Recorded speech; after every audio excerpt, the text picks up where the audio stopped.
Hi all, இன்னைக்கு weekend morning vlog பார்க்கலாமா? எங்கள் வீட்டில் வீக்கெண்ட்னால ரொம்ப லேட்டாக தூங்கி எந்திரிக்கலாம் முடியாது. ஏன்னா எங்கள் குட்டி சார் சீக்கிரமே எந்திரிச்சிருவார். வீக் டேஸ்னாலும் சரி, வீக்கெண்ட்னாலும் சரி, அவர் ஒரே டைமில் தான் எந்திரிப்பார். நான் வேணால் கொஞ்சம் எக்ஸ்ட்ரா ஒரு ½ அன் ஹவர் தூங்கலாம், அவ்வளோதான். இன்றைக்கி மார்னிங் பிரேக்ஃபாஸ்ட்டுக்கு இடியாப்பமும் தேங்காய் பாலும் தான். வீக்கெண்டில் அட்வான்டேஜும் இருக்குது, டிஸ்அட்வான்டேஜும் இருக்குது. அட்வான்டேஜ் என்னென்னா நம்ம பொறுமையாக வேலை பார்க்கலாம்.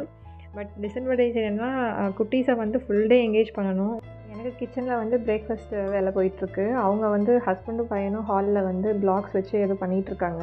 நான் வீடியோட எண்டில் உங்களுக்கு காமிக்கிறேன் அவங்க என்ன பண்ணியிருக்காங்க அப்படின்னு. முன்னாடிலாம் இடியாப்பம் வீக் டேஸில் பண்ணிகிட்ருந்தேன். பட் ரொம்ப அவசரமாக பண்ணுற மாதிரி இருக்கும். ஸோ அதனால் இடியாப்பம் மெனு வீக்கெண்டுக்கு மாற்றிட்டேன் நான்.